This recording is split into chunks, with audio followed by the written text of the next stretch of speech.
and good afternoon. We are live here on 88.5 Super FM with the District Rep for Super Funds and Jack, and also the Minister for Physical Planning, um, Honorable Harold Stanislas. Good afternoon to you.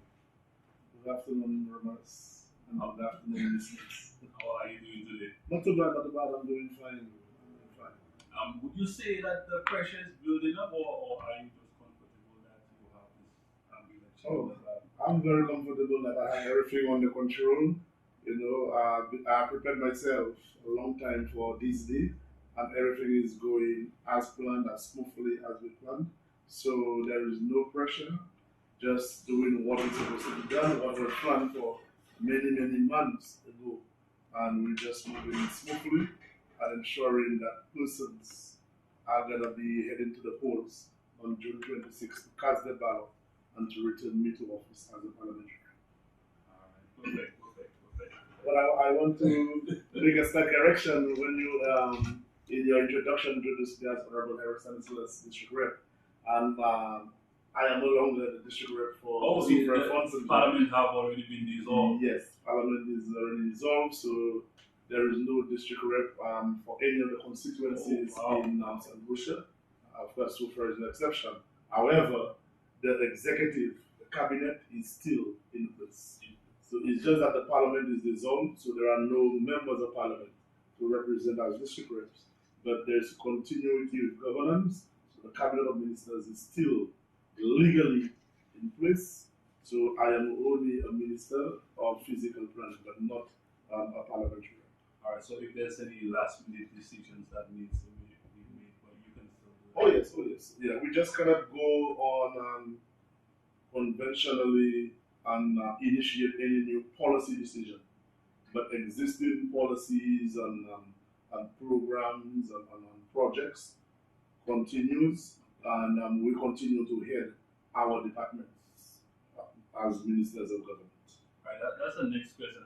I'm very curious because I was listening to you last Thursday, and I'm very interested in the plans that you have for the upcoming election. But I was looking at, all those things that has been happening so far. I was looking at the Palmish Road, that project that was going on. I'm wondering, like, will this project be done before this upcoming election? Yeah, very good question, Romanus.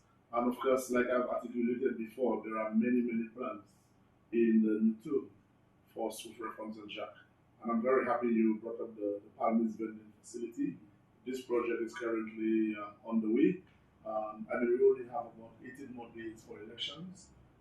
The project is not going to be completed before elections because the superstructures are almost completed. I mean, with all what you've seen there still needs to be painting, there still needs to be tiling, there needs to be the installation of some windows and doors. There needs to be landscaping done around those buildings and those shopping booths. And it is not going to be completed before election, but they're going to get as far as they can to bring that first part of the project to fruition.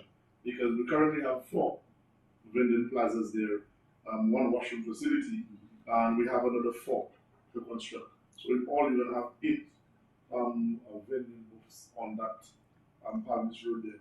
And these are booths that is going to be creating entrepreneurship, creating employment, creating economic activity in this location of the constituency, this part of the constituency, and make the Palmish Road a more vibrant place for persons to socialize and do business. Yeah, because when I pass there, I do see persons there venting, so that will open opportunities for other persons to use that avenue as well. Exactly. Yeah, that's a very good plan. And there are so many things that can be done in this area, besides persons having their small businesses established there.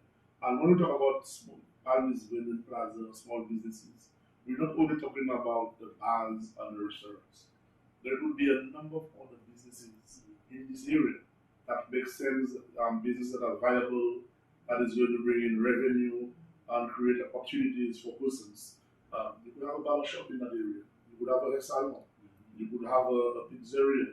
You could have almost like a bakery. You could have almost any business that you think will be successful in the area. Yeah, and I think that's a very good project. Sorry to cut you Yes, that's very right. short because what happened in a situation now where a lot of the staff that was working at the hotels, most of them lost their jobs. Now, seeing on social media that a lot of those persons have started to look into their creative nature and see what they can come up with. Exactly. Now, you creating that avenue for them, looking them that opportunity to probably produce whatever they produce on a larger scale. Exactly. Well said. And I mean, COVID, yes, has been devastating on lives, on livelihoods. But out of COVID, you can see that many young persons have become very creative, very innovative, and being able to create opportunities for themselves in the COVID crisis. I mean, just yesterday, during my house to house, I was speaking for a young lady, in Korea, Lizelle, very Yes. ambitious young lady for cheesecakes.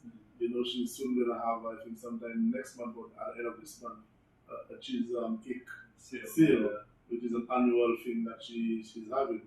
Very proud of her ambitions and her innovation and her ability to create something where it can be sustainable for herself and her three kids.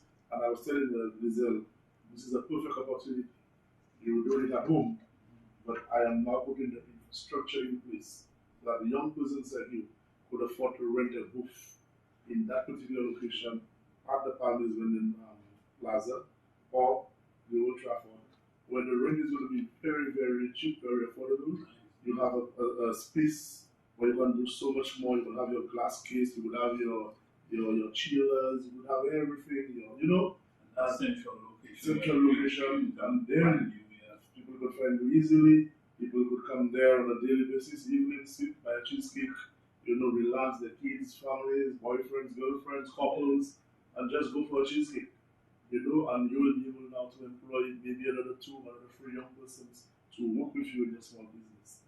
And that is what it is all about, Romanas.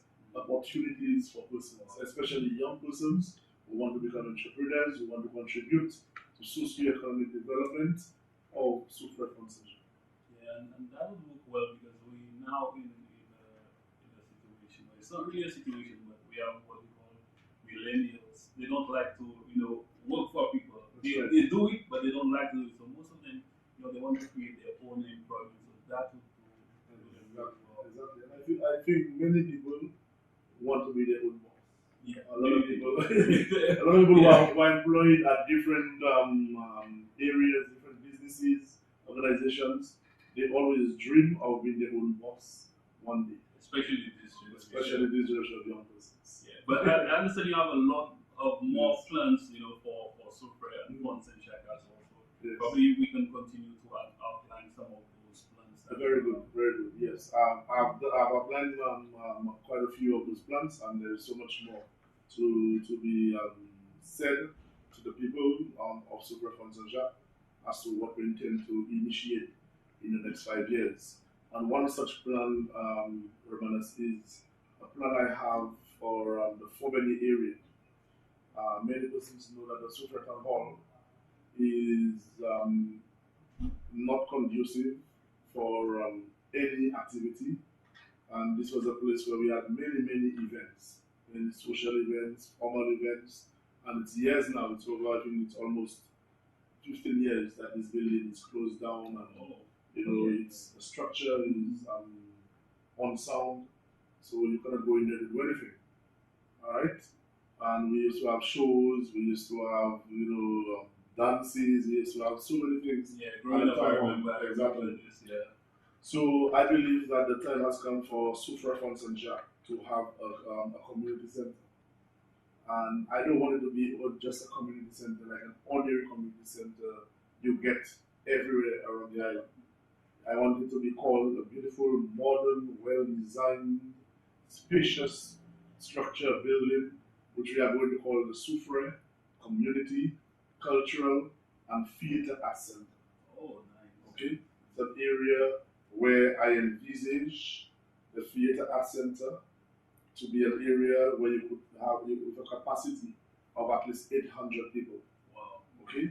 So what we're saying is that this Theatre Arts Center is supposed to have a beautiful stage, modern electronic curtains, areas for master control, lighting, backstage, dressing rooms, washrooms, all of those stuff, modern. With all the technology you can think of, both with sitting, both at the ground level and the top gallery. Okay, and what does that do for Sufre? So this is an area where annually, when we have our carnival celebrations, our Queen Show, we go right in there, in an indoor facility, fully air conditioned, well ventilated, and everything. It's an area where somebody would have a country and western dance. Some were young persons, we have a lot of young talent at Sufre. Right now, in Paris, in Font Saint Jacques, Baron Drive, recording and so on, Church Street, all of those guys can put up a show right there at this theater, at this community center. It's an area where the schools, especially the Super Comprehensive School, where they don't have an auditorium as we speak. Every year, the graduation, long ago, I know used to be at the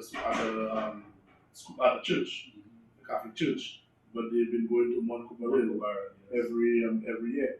This is going to be a perfect venue where the school would have its annual graduation exercise. Other schools as well would have graduation exercise there. The persons going to events, who are planning the shows, Miss Big and Beautiful, Miss Young and Sexy, whatever you want to call it, Miss Soufre, Miss Creole Soufre, whatever you want to term your pageant. This is going to be the venue, the location where you can go and have a beautiful activity. It's also an area we are looking at putting a state-of-the-art recording studio. Wow. Yeah. We were able to work with the young guys in Palmis who are doing music to set up a small studio for them in Palmis with some equipment, which is going very well. We are currently working with a set of young guys in Fort Jacques to set up a small studio for them. But at this community cultural theatre center, we want to put in a world-class, top-quality recording studio at this facility. So all our young persons, our young men, our young women in Sufre who are into music will have an area where you have top-quality, international standard equipment where they can go now to record their songs and produce their music and become successful at their particular field of endeavor. It's also an area where we're looking at having a conference room as well, a very spacious, well-equipped conference facility, Romanos. And the vision also for this place, especially in the theatre arts, we know that not every young person, every child is going to be academically inclined to go to South or maybe even go to a secondary school or even university. Not every child is going to love or take part in sports. Not every child will want to be in music. But you have children who want to go into the trades and the skills. Mm-hmm. You also have a lot of children who don't want to see any of those areas, but they are into drama and theatre arts. Yes. So recently I was talking about the school system and I was saying that there are different kinds of students and they learn different ways. Some of them may not be academic, but they physically they're good at something. Yeah, technically or exactly. Drama, plays and so on. And what better place to be other than the Social Community Theatre Arts Center, where you can have those young persons working with groups such as SAT, back to one of those guys. Or I don't know, it's a group Yatica. I'm not sure if they're still in existence. I know they've been inactive for a while. I'm not sure if they do. Probably still registered. Probably that can be exactly. The structure that is going to be there will motivate them to come back and be more active. So our young persons can now be in the theatre arts business, where they can put up shows, put up plays, not only for us locals in Sufre and other locals from other parts of the island, but we have to think even bigger. That if those young persons who want to go into drama and into theatre arts can put up some beautiful shows where we can now have the tourists from the hotels, the villas, the Airbnbs in the Sufre, Fort Jacques area at least twice or three times a week to come down to that area for a show, for a play at 7 o'clock or 6:30 in the evening. And those tourists, they pay a fee, to come to for the show display. This is going to be a source of income for those young persons who are into drama and theatre arts. So this is all part of the vision of this plan of building the Sufra community cultural and theatre arts center. And also, showcasing the talent, and you talk about the tourists, exposing them to our culture. That's right. Exposing them to our way of life, Exactly. our music, Exactly. So not only will they get the food and the drinks and the sunshine and the sun on the beach and the sights and attractions, but they'll be directly exposed to the culture and the creative arts of our people, especially our young people of Super Association. Alright, this sounds like some amazing plans, get towards the young people. That's right. And I'm sure that you have more plans, for Super Funds in Jack. Probably we can continue. And I know the people out there, they're excited to hear, what you have in store for the next 5 years. Yes. Yeah, and I was listening last month, and you had a lot of stuff planned for Super. Yes. Yeah, Thank you very much. Thank you very much. Yes. So another plan that we have, Urbanus, which I'm very passionate and very committed to undertake in the next 5 years, is the establishment of an adult daycare center. Oh, you see, the youngsters, and now we're Yes. looking at the adults. The adults. Because our plan is holistic. Mm-hmm. Our plan encompasses every single individual. We are not going to be leaving any group, any individual, any age group, any ethnicity, any political affiliation, no one is going to be left behind. It encompasses every single person in Sufra Conserja who are going to be given an opportunity, who are going to be empowered, where we are going to build capacity of our human resource in the constituency. So we are going to look at establishing an adult daycare center. And let me explain, some people might think, wow, adult daycare center, we thought daycare center was only for children. But I need to explain what this means. We have a lot of elderly folks, brothers, who are either living alone or they are living with children, grandchildren, or some family member, somebody who takes care of them or whatever it is. A lot of those elderly people, when the kids or the grandkids go to school in the morning, or whoever it is in the household goes to work, those persons are left all alone for the entire day until people return at 3, at 4, at 5, at 6, or whatever time in the evening. What we say is that we need to show more appreciation, more love to the elderly in our community, in our society. Those are persons who have served us, who have worked hard, so that we could be where we are today. And I think this is a sign of gratitude and respect and appreciation that can be shown to our elderly in Sufra Fonzoja. So the plan is to have a mobile unit, 1 or 2 mobile units, where persons are going to be driving to the different locations, pick up those adults, take them to that daycare center, that facility. And at that facility, we are going to employ more of the people who we call the caregivers. Those caregivers are the persons whom you see every day go around and take care of the elderly, clean for them, wash, feed them, and so on, and then they go back home at a particular time. So we are going to employ more of those persons to be stationed at this elderly daycare facility. So when those elderly people come on a morning, they are going to have breakfast, they are going to shower, change of clothing, and so on. You're going to have a beautiful yard, which is well manicured, well maintained, benches, chairs, shade, and everything. So they can relax, they can sit with each other, they can laugh, joke, share memories of 15, 20, 40 years, play games, a little domino, a little draft, a little bingo, a little card game, with some music. They can do a little dancing on the country and western, the quadrille, the viola and so on. We have lunch. Depending on what time they leave, we could have an early supper, or a late afternoon snack, and they return those individuals back to their homes where they were picked up every on the morning. And I think this is a very good way of showing respect, like I said, appreciation and gratitude to our elderly. And that I believe is going to go a long way helping a lot of families, a lot of persons to see that their family is well taken care of. It's a place also that when they come, those who are diabetic, they are going to get the insulin. If they are on insulin, they're going to get their medication for hypertension, high blood pressure, and so on. Because we tend to work with the hospital, the nurses, the community health aides, to be there maybe on a daily basis, check their blood pressure, the sugar level, the temperature, all of that.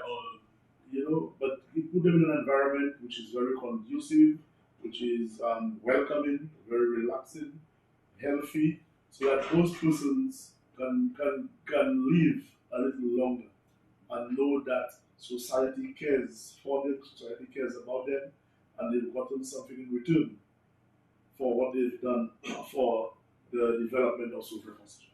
I'm also thinking about, there are persons, probably they want to get a job, but they do not want to leave their family at home alone. So that will create an opportunity for them. Okay, now I have somebody to take care of my grandmother or my mom. So now I can go and get a job to make a living for myself. Yeah. Exactly. So it benefits every single person. Everyone benefits from it. And it is a plan, it's something I'm looking forward to initiating, establishing in the new term. I already have an idea of where this is going to be, but I don't want to speculate about it right now. Yeah. I don't want people to think that I think I have all the answers and I'm unilaterally doing things. I want it to be a consultative approach. So when the time comes for me to meet with the constituency, have the town hall meetings, have consultation with different groups, different stakeholders, and together we are going to decide as to the best location for this facility and the design, the layout and all of that. And when the time comes. But I already have a place in mind and renovating and bringing it up to the standard it ought to be. It's not going to cost too much money. So this I look forward to in the new term as well. I talk about cost in mind. Do you think that there will be a cost associated to it? Oh yes, definitely. I mean, everything that you do, every project, every program that you undertake, that you initiate, there is a cost attached to it. Yes, and definitely. Another plan. Well, I think I did mention the plan was a new super hospital, which I'm not going to go further into, but I've made mention of that in one of our shows, Romanas. Yes. Now, I remember you mentioned that, and persons will say, well, just a tiny bit of persons will say, super don't need a new hospital. What would you say to that? Well, I don't even understand why people will say super doesn't need a new hospital. I mean, the current hospital we have in Super was built in 1946. This facility has been undermined several times by flooding. They've gone through storms, hurricanes, two major fires, several issues. This is a hospital where a person is supposed to give birth. Those who were born at this hospital many decades ago. We don't have this anymore. The wards, there used to be male, female ward, children's ward. Fully functional kitchen. All of that is disappearing. The population of Sutra is growing every single year. Businesses are expanding. Persons are moving in. Development is taking place all the time. Hotels are expanding. Hotels are being built. Villas are being built. Airbnbs, apartments.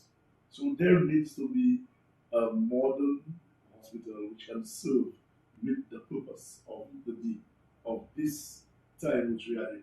And the current Super Hospital does not meet that purpose.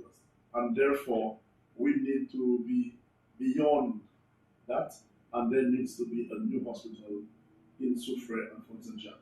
And the World Bank, prior to us coming into office in June 2016, undertook a feasibility survey of that hospital and recommended, okay, all the together the technocrats in the Ministry of Health and so on, economic development, that Sufre needs a new hospital. And the location of this current hospital is not ideal because of all the issues of it being near a river, the flooding, climate change, frequency of hurricanes, etc., etc. And we have acquired the land, 3.01 acres of land, right next to the super estate. A part of the super estate was acquired for that, so that we can build a new super hospital. And do you have any idea what will happen to that whole structure? Well, that whole structure again, we are going to have discussions with the community as to what do they think is the best thing, the best infrastructure, or the best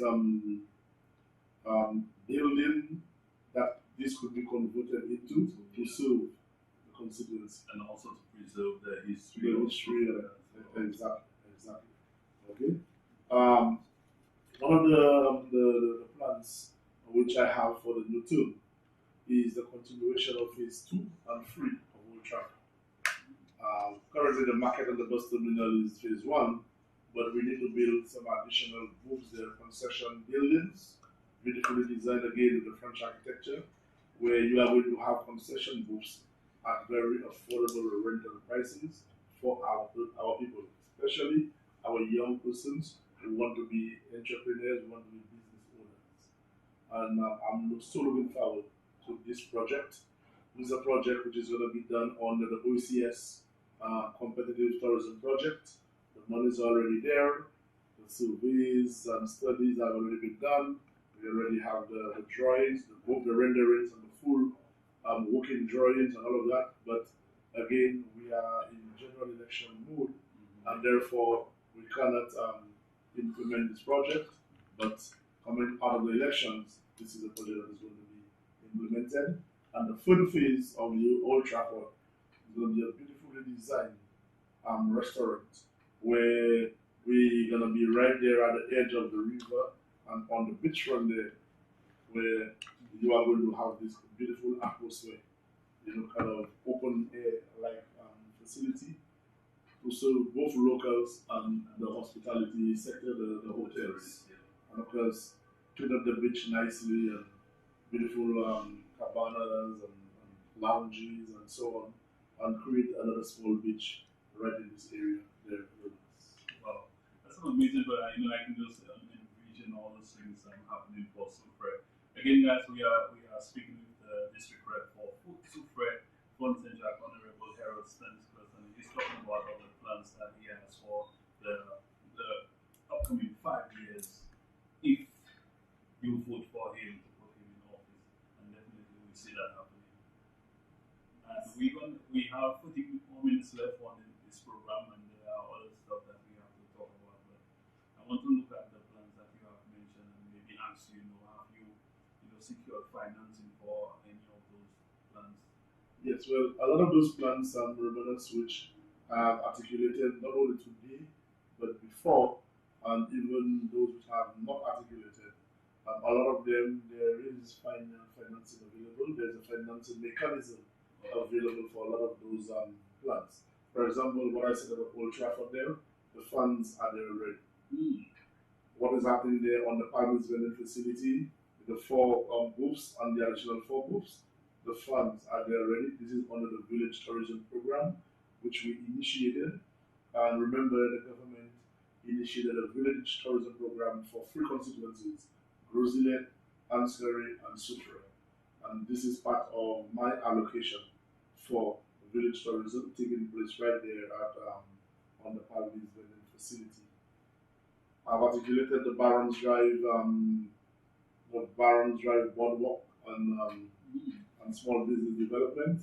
That is a development which is going to be taking place on the CDP program, the Constituency Development Program, which is getting its funding from the Taiwanese government. Annually, the Taiwanese government gives about $1 million per constituency for community projects and development plans and programs. So this is going to come out of that allocation. And this project is our project we are going to be doing just a one-time thing and exhaust all the funding. So we are going to do it in about 2 phases. So you'll do probably half of it this year and the other half in the second year, and then get a complete project. Because we want to balance the development where it can be spread over many communities in the constituency, so nobody feels left out. Everybody gets a little something out of the pie. That is the way we plan to do it, to prioritize and rationalize that funding. Um, the Super Hospital, again, that is going to be a project.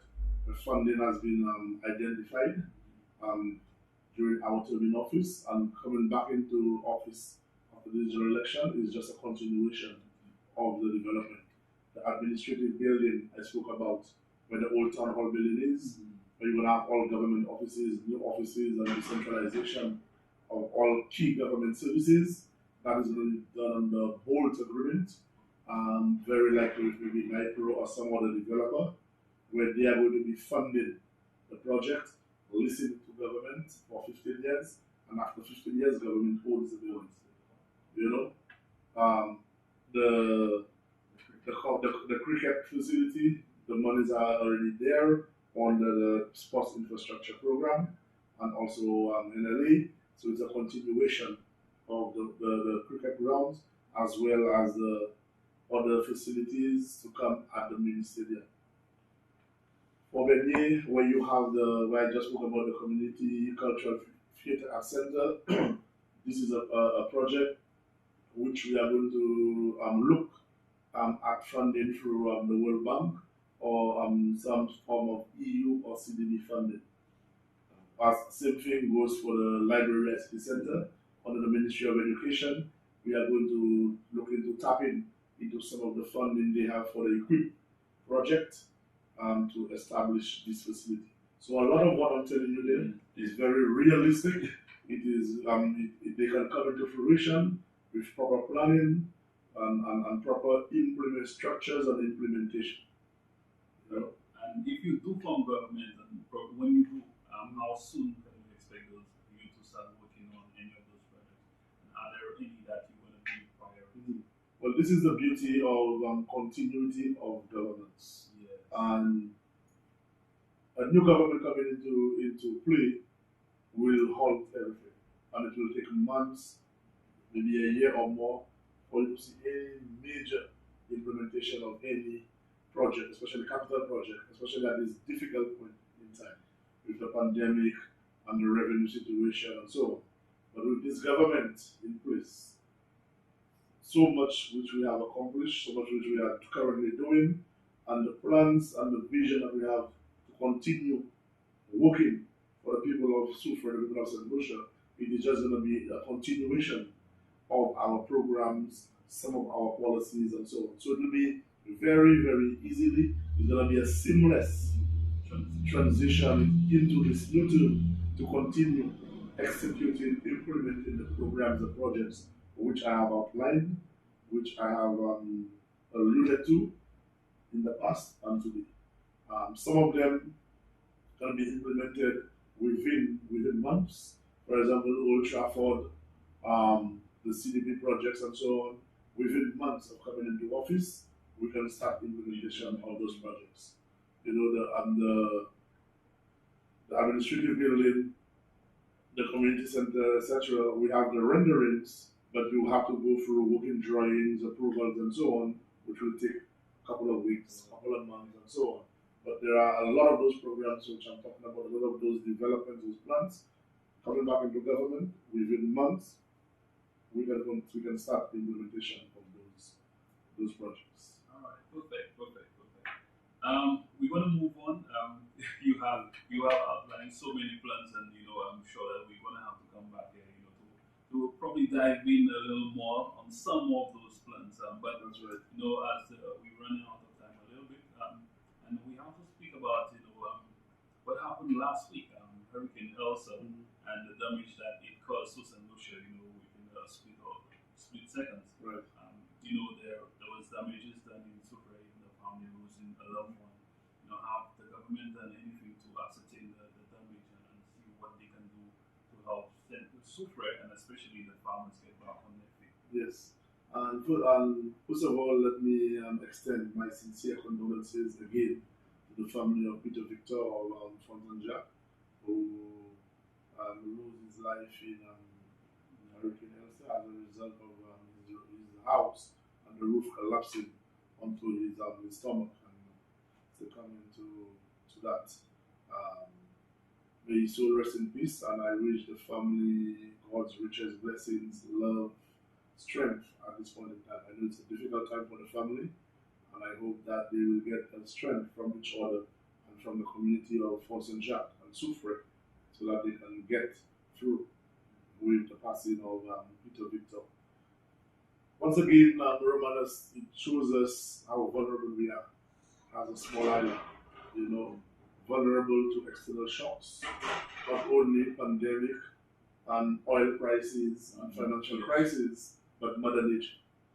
And we know climate change is probably the main factor of these storms, these hurricanes, which have been so devastating to the Caribbean islands.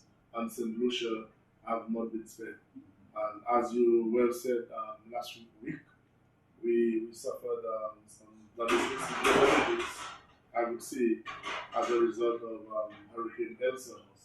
And Soufrière was not spared, like the rest of the island. We had damages to several homes and businesses. I think in total it was over 50 or a little over 60 houses based on assessments. I myself, from the afternoon of the hurricane, from around after 3 minutes to 4, after the hurricane had subsided and moved away from the island, I was on the ground making my assessments. I continued from Saturday morning until evening, as well as on Sunday as well. So I visited every part of the constituency, especially areas I know had suffered tremendous damage from Hurricane Elsa. And I was able to witness for myself the extent of those damages. A lot of the damage was done to farmers, so persons who had bananas and plantain, yams and other crops, greenhouses, extensive damage. A lot of persons got damage to the roofs of the buildings, of the homes and businesses. Some of it partially damaged, some of it complete damage. Some persons with garages, they had their roofs completely blown away and so on. So the damage was extensive in Soufrière Fort Saint Jacques as well as other parts of the island. And is there anything that is in place to assist those farmers and especially those persons who have had damages to their home? Oh yeah, definitely. I mean, as a caring, compassionate government, the Saturday afternoon we held an emergency cabinet meeting where we got an initial report from NIMO on NIMO infrastructure, Ministry of Education, equity, based on initial assessment reports, so that we understood the extent of the damage. And of course, coming into cabinet again on Monday, we were able to get more information from Saturday and be able to make decisions as to the way forward to assist to help our people. Of course, like I said earlier on, farming suffered the most damage. I would say bananas was the main crop, the main area in agriculture that suffered damage. I would say about 90 to 95% of banana crops got wiped out.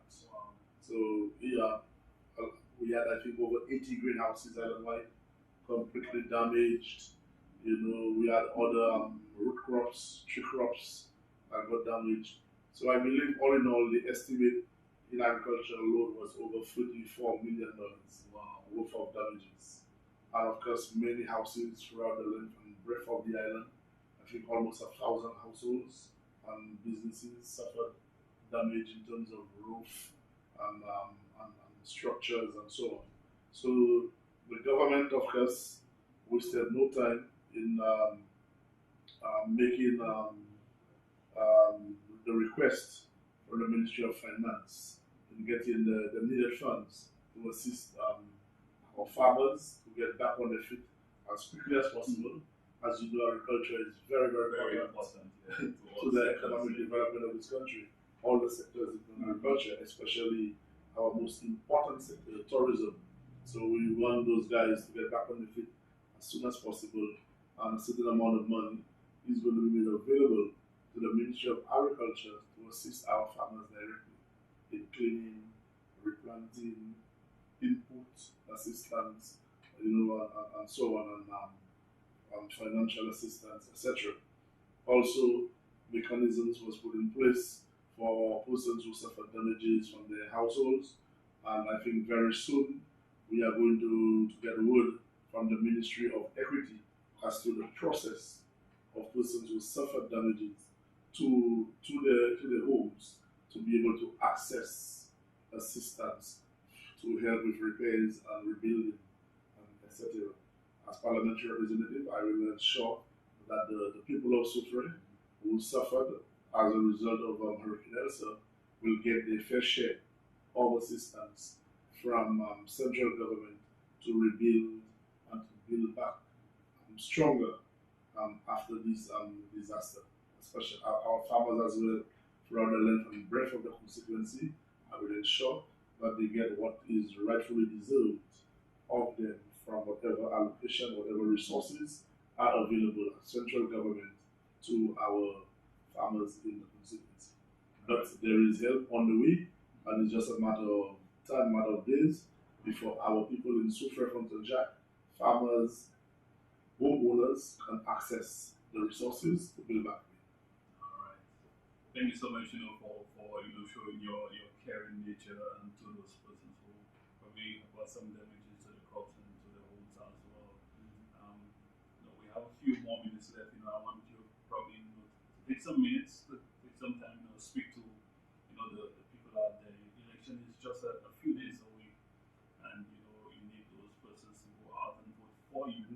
So I think you can take this time to speak directly to them, especially the young people, because majority of the voter population is young people. But we do know that it's a fact that young people, they do not go out to vote. So probably you need to really speak out to them and probably encourage them. Yes. Rightfully said, Romanus, we are in election mode. We're just about 18 days away 18 days from away. the polls. July 26th, we head to the polls, and I am up for re-election as your parliamentary representative. 5 years ago, I came to you on the campaign trail. I articulated my plans, my vision for the constituency. I made promises as to what I intended to deliver, to transform the constituency, to bring progress into the constituency and create opportunities. And come July 26th, this is the day that you, the people of Soufrière Frontenac, are going to judge me on my performance. Judge me on what I promised to do, what I promised to deliver, not to any individual person or any individual group or groups, but to the constituency of Soufrière Frontenac. Because your plans, your development plans are geared towards the entire constituency, to transform the constituency for the benefit of all. A particular project may not directly benefit you financially or socially, but the entire constituency is going to benefit from that particular project.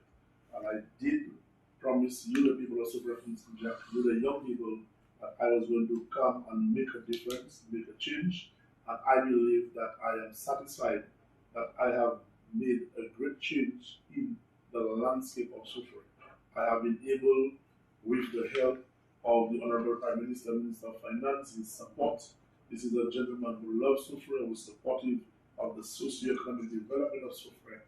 And whenever I ask for assistance, for help, for funding, for any project which I want to undertake in Soufrière, he's always willing and able to make it happen for me.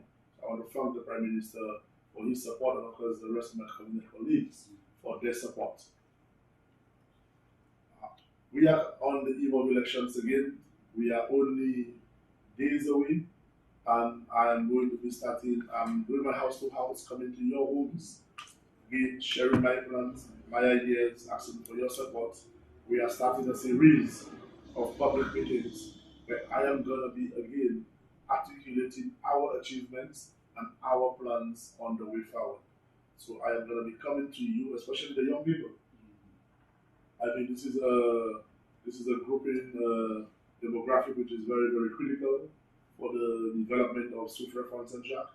It's a very huge demographic, and they play a critical role not only in the general elections but in the future development of Soufrière France and Jacques. And I want these young people to look at where we are today and compare it to where we were 5 years ago before I came into office. Compare where we are today to the 20 years of the Labour Party administration in Soufrière France and Jacques. Look at what I have articulated as my plans, my development plans for the constituency, my plans in infrastructure, in housing, in education, in healthcare, in youth and sporting development, all the different sectors. And you will see that Stanislas is the man with the plans, not the plan. This is the man with the ideas, the vision, not a man, not an individual who is coming to Soufrière after 40, 50 years of non-existent and coming without any plans, any ideas, and asking you for a vote. And after that, you get nothing for it. I'm telling you, I'm asking you to judge me on my record. My record of the last 5 years of representation, and based on that, you are going to go to the polls and make a conscious decision as to where you are going to cast your ballot. And if development, if progress, if opportunities, if transformation is what each and every one of us want in this constituency, we are going to do what is right. Forget about party color, forget about red, forget about yellow, forget about my grandmother, my great-grandmother, my father, my mother. I've been Labour, UWP all the years. I am going to stay there. But you make a conscious decision on the future of Soufrière, the future of St. Lucia, and not gamble that chance, that opportunity. Do not throw it away. You make a conscious decision, the right decision, and vote for me. Vote for Stanislas and the United Workers' Party at the next general elections on June 26th. And together, we are going to continue with progress, with development, with opportunities for every single one of you in Soufrière France and Jacques, no matter the color, no matter political affiliation, no matter religion, sex. I am going to that, like I've always been for the past 5 years, the representative of each and every single one of us in Soufrière. As my motto the last election was, one of us servant all of us, one of us for all of us. It shall continue, but I want you, when you go to the polls on July 26th, to judge me, hold me accountable on my performance. Because I strongly believe, as a parliamentary representative, your performance is what matters. And I have performed, I have delivered, I have implemented in this constituency. This constituency is a transformed constituency, it's a progressive constituency, it is a constituency which is the envy of every other constituency in St. Lucia. Okay, this is the very first time in the history of Soufrière that so many persons are envious of Soufrière France and Jacques. So many persons want to be in Soufrière France and Jacques. And that did not happen accidentally. It happened because of the work that we, as a people, under my representation, have implemented, have put in place in this constituency to make it that place of envy of every St. Lucian, every individual. And we do not want to go back to the dark days of the Labour Party, of neglect, abuse, taking us for granted, taking us for a ride, coming in and doing nothing at all for the people of Sufre from St. Jack and expect at the end of the 5 years to get the support, get the vote. I have delivered, I am going to continue to deliver, and I'm asking you for your vote, your support on July 26th. Come out in large numbers. Do not be fooled by the rhetoric, the noise, by the loud mouths, the empty promises. Do not be fooled by the monies that they are going to offer you, the young people. Do not be bribed. Do not be manipulated by them, because a lot of them will be coming around to bribe you, to fool you, to manipulate you with $100, $200, $50. At the end of the day, they care nothing about you. Herod Stanislas is a man who cares, who loves, who contributes, who helps, who has a good heart, and he's going to continue to work for you, with you, all the time, and make sure that Soufrière Fonsègue remains the envy of St. Lucia, becomes the Eden of the Caribbean, and Soufrière Fonsègue has come from a desert, and now we are into an oasis. So I ask you for your vote on July 26th to continue with the works. Thank you so much. So, Minister, I have to ask you because sometimes, we come with our plans and, some of them work out and some of them don't. Is there anything that during your last 5 years in office that you would have loved to do for Super that you did not have the opportunity to do because of some reason or another? Well, definitely, Romans. And like I've said, not all your plans are going to come to fruition in 5 years. Because like you rightfully said, there are so many obstacles and drawbacks and issues and challenges that may arise during your term of office, and you will never be able to implement everything. You also have certain constituencies where you have other parliamentary reps who are in need of so many things as well. And exactly, and the resources have to be shared amongst everybody. And I have to admit that there are certain things which I wanted to accomplish in the 5 years that I was not able to accomplish. Again, not my fault of me not wanting to do it, but because of the constraints of resources and other issues that it was not able to happen. And one of those issues which I've alluded to was the completion of the Ruby Cricket Ground. This is a facility I really wanted to have completed last year. At the end of last year or in the middle of last year, was to have a beautiful state-of-the-art cricket ground which was going to be on a level of even regional cricket and national cricket coming to practice or play in Soufrière, and for our cricketers in Soufrière for St. Jack to have had a facility, a field just for cricket for themselves and continue with the cricket, and the footballers of course and the athletes would have had the mini stadium.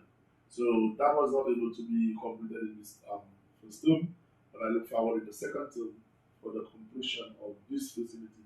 Another project I really wanted to complete, to have undertaken, was an agriculture feeder road in Fonsègue, the Dego Zaminot Road, which is a very critical important road for the farmers because of the availability of fertile land, water, and so on there, where they could produce a lot of vegetables, root crops, and so on. And again, due to the constraints of resources as a result of COVID, the monies we had allocated for this for the Taiwanese loan of $20 billion had to be redirected, repurposed into COVID relief, and therefore we were not able to undertake the agriculture feeder road program. But I'm looking forward into the new term that we can access some funding, whether it's through the CDB, through the Taiwanese again, the EU or the World Bank, or through our local resources, that we can undertake the construction of this road for our farmers in Fonsègue. There are a few others, a few other low hanging fruits, of course, that was not able to be done.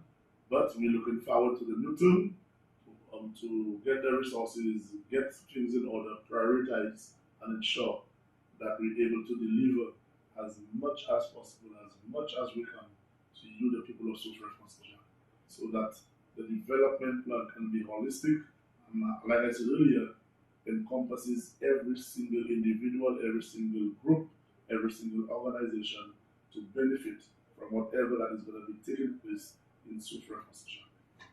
All right, thank you so much. All right, so I know you'll be busy, this coming few days. Your supporters, they would love to know, would you have any meetings that they can attend, to show their support for you? Oh yes, it's gonna be some busy next 18 days, and my supporters, our party members, the general public, the independent voters, the Labour Party supporters, every single person will be or is invited to our functions, our events, activities in the next couple of days. As of tomorrow, we kick off with our first public meeting in Soufrière Fontaine Jacques, and this meeting is going to be taking place on the Palmis Road, next to the old copper factory. It starts at 7 o'clock, 7 to 10 o'clock is the scheduled time of the meeting. As you know, we've got curfew at 11. Yes. Persons will have to end by 10, so persons could get home.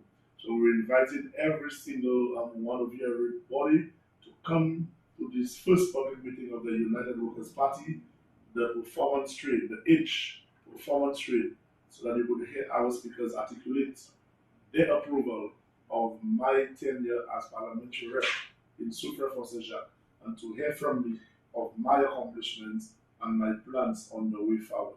It is going to be a platform of facts, of issues that matters to the people of Soufrière Fontaine Jacques. It's not going to be a platform of mépris and attacks. It's going to be a clean platform. It's going to be a platform where persons are going to be able to learn something of value, something of importance to their development, the development of their children, their grandchildren, generations to come. It is going to be a platform for the future of Soufrière Fontaine Jacques. So we kick off with our public meeting tomorrow night. On Saturday, we are going to have our Yellow Saturday activity at the corner of the Dream and Lifestyles. And on Sunday, we are going to have a big, probably the biggest ever motorcade in this country. It's going to be a national motorcade.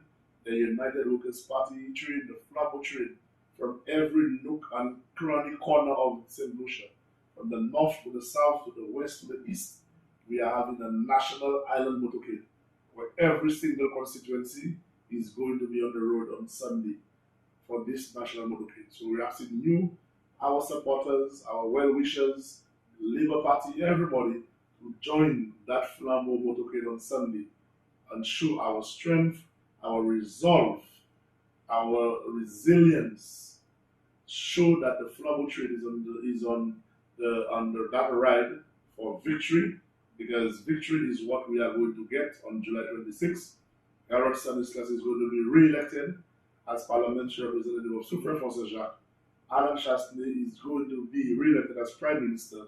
United Workers' Party is going to form the government again, and we are going to continue with the good work that we have started in 2016. Let's keep working, support your parliamentary, your candidate, support your party, and together, Flambeaus, come out in large numbers tomorrow night for the public meeting, large numbers for Yellow Saturdays, large numbers for that motorcade on Sunday, and of course next week we have another series of public meetings throughout the length and breadth of the constituency. We are going to keep you informed, keep you abreast with all the dates, the time, the locations, and we want people to come out in numbers to show their support for Harold Stanislas, his performance as parliamentary representative, the United Workers' Party, and together we are going to bring this seat home one more time, create history in Soufrière, and bring back the United Workers' Party to govern the affairs of this constituency for another 5 years post-COVID-19. And there you have it, the people's agenda. My name is Romanes Medus. This has been 88.5 Super FM. Honorable Harold Stanislas, Minister for Physical Planning. Thank you so much for taking the time to be here and reaching out to the people of Soufrière Fontaine Jacques. We appreciate it so much. Thank you. Thank you very much, Romanes. Thank you for having me. And thank you, listeners. Thank you.